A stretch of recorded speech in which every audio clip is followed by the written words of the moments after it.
আমরা ছোটবেলায় দেখলাম সব বাসার মধ্যে, সব ঘরে বাবা মার ঘরে নামাজের জলচকি, নামাজের একটা মানে পর্দা করা একটা আলাদা সিস্টেম থাকতো। আমি ছোটবেলায় যেটা দেখেছি সব বাসায় থাকতো, মানে অধিকাংশ বাসায় নামাজের একটা আলাদা জায়গা থাকতো কিনা জোরে বলেন, কথা বলেন না কেন?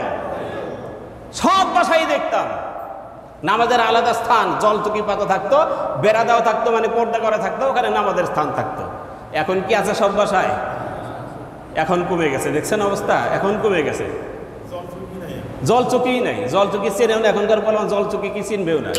প্রত্যেক দিন সকাল বেলায় সব ঘর থেকে বেশি আসতো ইয়াসিন আল কুরআনিল হাকিম ইন্নাকা লামিনাল মুরসালিন আলা সিরাতিম মুস্তাকিম আর রহমান আল্লামাল কুরআন খালাকাল ইনসান আল্লামাহুল বায়ান। সব ঘর থেকে আল্লাহর কোরআনের আওয়াজ ভেসে আসতো, ঠিক কিনা জোরে বলেন?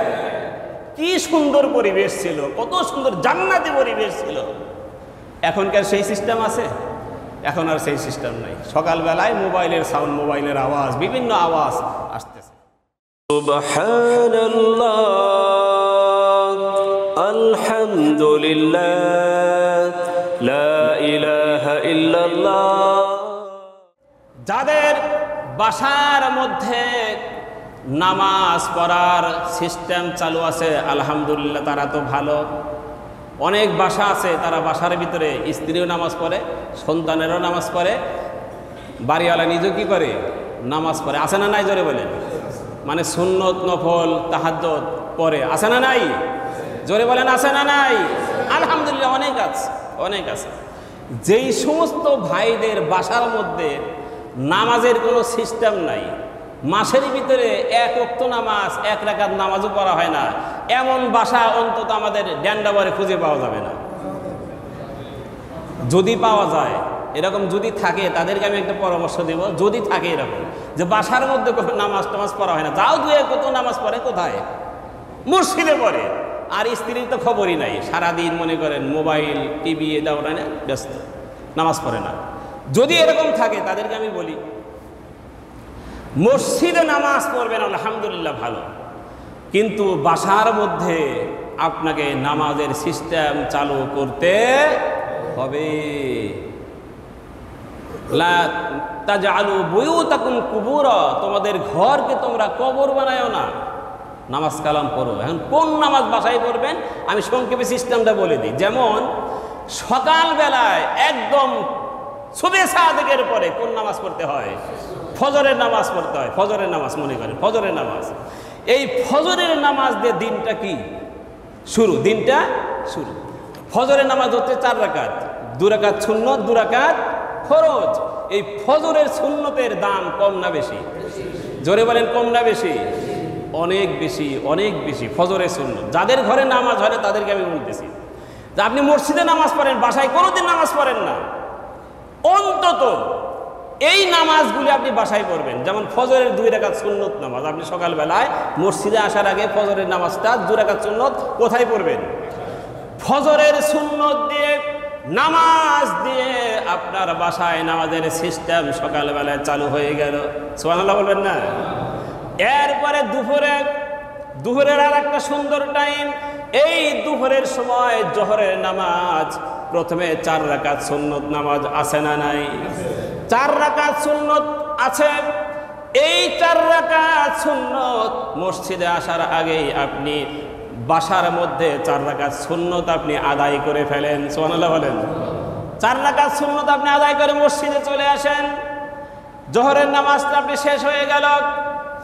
এরপরে রাতের বেলায় যখন আপনি ঘুমিয়ে যাবেন, তাহাজ্জুদের নামাজ যারা পড়বেন না তাদেরকেও বলি, তাহাজ্জুদের নামাজ অবশ্যই আপনাকে পড়তে হবে। কারণ হলো আল্লাহর প্রিয় বান্দা, আল্লাহর ওলি হয়েছে, আল্লাহর প্রিয় মাহবুব বান্দা হয়েছে, তাহাজ্জুদ করে নাই এমন কোনো ইতিহাস নাই।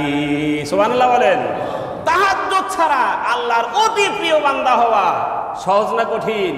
কঠিন, কঠিন।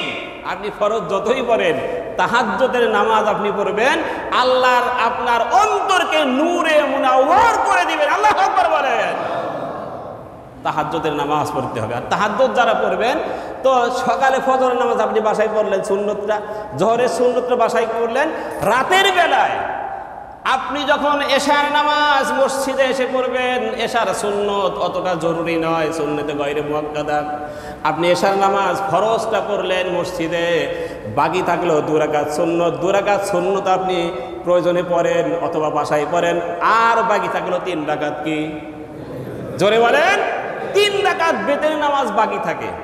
এই বেতেরটা পড়ার সিস্টেম হলো, যারা তাহাজ্জুদ যারা আদায় করে, তাহাজ্জুদ মাসনা মাসনা মাসনা মাসনা 2 রাকাত 2 রাকাত করে তাহাজ্জুদ পড়ার পরে লাস্টে গিয়ে আপনি কি করবেন? বেতের আপনি পড়ে সব নামাজগুলিকে আপনি বেজর বানিয়ে দিবেন।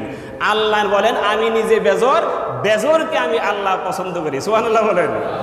সুতরাং রাতেও আপনি তাহাজ্জুদের সাথে বেতেরটা পরে রাত্রি বেলায়ও আপনার বাসায় নামাজের সিস্টেম চালু হয়ে গেল। সকালবেলায় সুবে সাদিকের পরে নামাজ দিয়ে বাসা শুরু হলো, দুপুরেও আপনি নামাজ দিয়ে বাসায় শুরু করলেন, বাসায় আপনি নামাজ পড়লেন, রাত্রিবেলায় তাহাজ্জুদের পরে আপনি বেতেরটা আদায় করে নিলেন। এটাই হবে সবচাইতে অতি সুন্দর সিস্টেম। তবে আপনি যদি বলেন যে আমি তো তাহাজ্জুদ পড়তে পারি না, উঠতে পারি না, বেতের যদি কাজা হয়ে যায়, হ্যাঁ, এই ভয় যদি আপনি থাকে, তাহলে বেতেরটা আপনি আগেও পরে নিতে পারেন কিনা বলেন। যেমন আমরা অধিকাংশ মানুষ সেটাই করি, বেতেরটা আগেই পরে নিই, কারণ তাহাজ্জুদে অনেকে আমরা উঠতে পারি না। তবে আমি বলবো, বাসায় নামাজের সিস্টেম চালু করতে হলে আপনি এভাবে করে ফজরের 2 রাকাত সুন্নত, জোহরের 4 রাকাত সুন্নত, আর বেতেরটা আপনি বাসায় তাহাজ্জুদের সাথে আপনি আদায় করে নেন। তাহলে বাসার মধ্যে আপনার বাসায় নামাজের একটা সিস্টেম চালু হয়ে গেল। আমরা ছোটবেলায় দেখলাম সব বাসার মধ্যে, সব ঘরে বাবা মার ঘরে নামাজের জলচকি, নামাজের একটা মানে পর্দা করা একটা আলাদা সিস্টেম থাকতো। আমি ছোটবেলায় যেটা দেখেছি সব বাসায় থাকতো, মানে অধিকাংশ বাসায় নামাজের একটা আলাদা জায়গা থাকতো। কিনা জোরে বলেন, কথা বলেন না কেন? সব বাসায় দেখতাম নামাজের আলাদা স্থান, জলচকি পাতা থাকতো, বেড়া দেওয়া থাকতো, মানে পর্দা করা থাকতো, ওখানে নামাজের স্থান থাকতো। এখন কি আছে সব বাসায়? এখন কমে গেছে, দেখছেন অবস্থা, এখন কমে গেছে। জলচকি নাই, জলচকি চেনেও না এখনকার বললাম, জলচকি কি চিনবে না। আমরা দেখেছি নামাজের জন্য নিচু করে নামাজের স্থানের সাথে একটা জলচকি পাতা থাকতো, পর্দা দেওয়া থাকতো, সব বাসায় থাকতো। এখন আর এই সিস্টেম নাই। কি দুঃখজনক ব্যাপার। প্রত্যেক দিন সকালবেলায় সব ঘর থেকে বেশি আসতো ইয়াসিন আল কুরআনিল হাকীম ইন্নাকা লামিনাল মুরসালিন আলা সিরাতিম মুস্তাকিম আর রহমান আল্লামাল কুরআন খালাকাল ইনসান আল্লামাহুল বায়ান। সব ঘর থেকে আল্লাহর কোরআনের আওয়াজ ভেসে আসতো, ঠিক কিনা জোরে বলেন। কি সুন্দর পরিবেশ ছিল, কত সুন্দর জান্নাতি পরিবেশ ছিল। এখনকার সেই সিস্টেম আছে? এখন আর সেই সিস্টেম নাই। সকালবেলায় মোবাইলের সাউন্ড, মোবাইলের আওয়াজ, বিভিন্ন আওয়াজ আসতেছে। কপাল কেন করবে না বলেন? अदा में हो तुम नसारत तू तमद्दुन में हो लूत ए मुसलमान है जिन्हें देख के शर्माए यहूद। मुसलमान তোমাদের চরিত্র দেখে সেই যুগে হিন্দু, খ্রিস্টান, বৌদ্ধ তোমাদের চরিত্র দেখে তারা মুসলমান হয়েছে, আর বর্তমানে তোমাদের চরিত্র দেখে হিন্দুরা পর্যন্ত তোমাদেরকে ঘৃণা করে, ঠিক কিনা বলে? এই হচ্ছে আমাদের অবস্থা। এজন্য আসুন আমরা সেই আগের যুগে আবার ফিরে যাই, আবার আগের যুগে ফিরে গিয়ে নামাজের সিস্টেম বাসায় চালু করি, সন্তানদেরকে নামাজ, কালাম, কোরআন শিক্ষা দেই। তাহলেই আমাদের ভাগ্য আবার খুলে যেতে পারে। আল্লাহর রাসূল কিয়ামতে শাফাআত করতে পারে। আল্লাহ রাব্বুল আলামিন কিয়ামতে আরশ আজিমের ছায়া আমাদের মাথার উপরে দিতে পারে। সুবহানাল্লাহ বলেন।